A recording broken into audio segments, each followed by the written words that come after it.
Oh, there you are, YouTube. Do. Subscribe if you're interested, but also no pressure. Hey, I think we might do that random ranking where we go to my movie collection behind me and pick out 3 movies at random, and then we'll rank those movies based on whatever criteria we come up with. I'll rank them here in the video, but if you'd like to rank them in the comments below, please feel free to do so. Let's get to picking some movies. Maybe a film right here. I feel a slip cover. Then maybe a film in, I don't know. Let's do whatever. Maybe this movie, and then let's drop it down low here to see what this one is. All right. Yes and yes. I've seen them all, so I'm free to speak upon each film. Uh-oh, I got a movie I need to replace here. It's a full screen. Man, that's something I need to do, is get all the full screens that I have and then replace them with wide screens if they have a way to upgrade. So this is Finding Neverland. This is about J.M. Barrie. Let me make sure I'm getting his name right. It's been a while since I've said it. I feel like I'm saying it off. Nope, got it right. I can't remember the illustrator though. Wait, no, that's a different guy. Okay. I was starting to mix Alice in Wonderland. The illustrator for Alice in Wonderland has like the letter T, something like that. But anyway, J.M. Barrie, Peter Pan. He wrote it inspired by you know, the kids at the orphanage, like next door or whatever. And what I like about this movie actually is that Johnny Depp was nominated for Best Actor here, and when he was at the Oscars, he looked very normal, right? When we think of him, he's very eccentric in the way that he presents himself and dresses and all of that. And in this movie also, he's fairly normal. Like, I feel like this is one of his most reined-in performances. And I think he does a wonderful job, and I think that's one of the reasons he got recognized. I mean, he's, you know, gotten recognized for more like bigger, larger things, but this one, it's more reined in, and I think he did a wonderful job, and I do like this movie. I haven't seen it that many times. It's kind of sad, looking for that tear to drop. Give this a watch. But yeah, it's good. Next, we have a movie that came out when I worked at the movie theater, and that is Dodgeball. This was cool. This came out, it was a great summer when I worked at the movie theater. We had this come out, and Anchorman came out, Spider-Man 2 came out. I don't know, This Old Cub, was that what it was called? Documentary. What else? One of the Shrek movies came out. The cool thing about that was I only worked at that theater for one summer, and the week I got there, Shrek entered the theater, and it left the week I left, which is kind of wild. Like it was there the entire summer. Yeah, I don't know. There were lots of movies. Van Helsing, I think, maybe came out at that same time. Is that right? Coffee and Cigarettes, did that come out at the same? I can't remember. I remember the Napoleon Dynamite trailer came out. Oh, I remember. Harold and Kumar Go to White Castle. That was really funny. Yeah, so this movie is very good.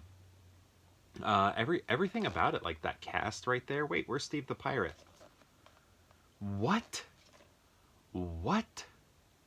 They left out Steve the Pirate. I mean, I know he leaves for a while when Vince Vaughn goes off on him, and he's like, "You're not a pirate. You're not a pirate." Yar, Peter. And then, oh yeah, Rip Torn is hilarious. And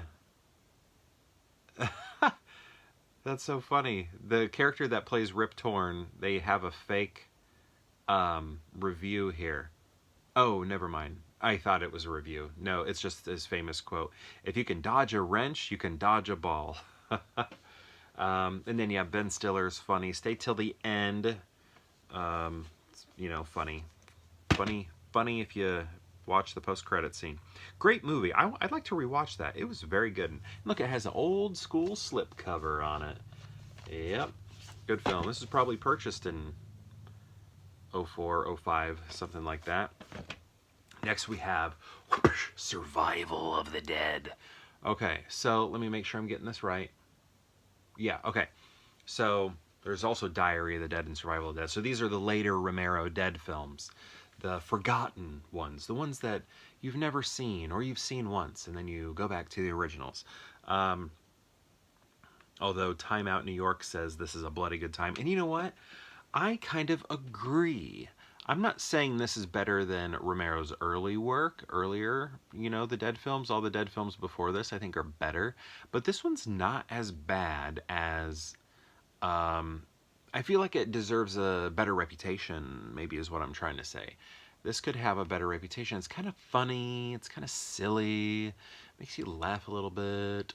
In like a very B-movie sort of way. The one I'm not as into is Diary of the Dead. I did watch that maybe once, maybe twice, I don't know. But I wasn't as into that one. Plus, when I was in college, a buddy of mine, there were some artists that came to our university gallery, and they basically set up shop for you to make a horror movie. And then I just sort of like wrote this Diary of the, or I guess Diary of the Dead sort of film, and then Romero made a movie that was just like it. I mean, I know it's not that original of an idea, who everybody would think of it, but it was like a, you know, like we were documenting the dead. It really wasn't necessarily from the point of view of the camera the full time. It was like it'd go back and forth, but it was like we were vlogging the Walking Dead, which was, it was fun. It was good, good movie. And then Romero made a version. But anyway, this here, I feel like this needs a better reputation. Needs a better reputation. Needs to be talked about more. I don't know, something like that. But how are we going to rank these? I know. I'm going to go like this. I'm going to go Dodgeball, followed by Finding Neverland, and then Survival of the Dead. But again, I like this Survival of the Dead.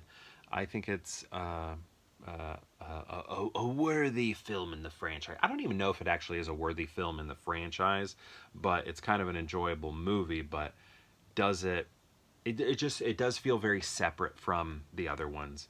Maybe it feels a little bit more attached to Land of the Dead. Maybe in terms of like tone.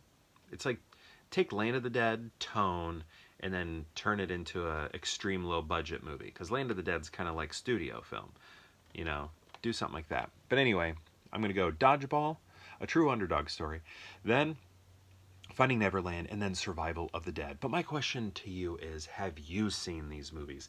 These three right here, have you seen them? If so, I'd love to know. Let me know in the comments below. And perhaps we'll see you tomorrow.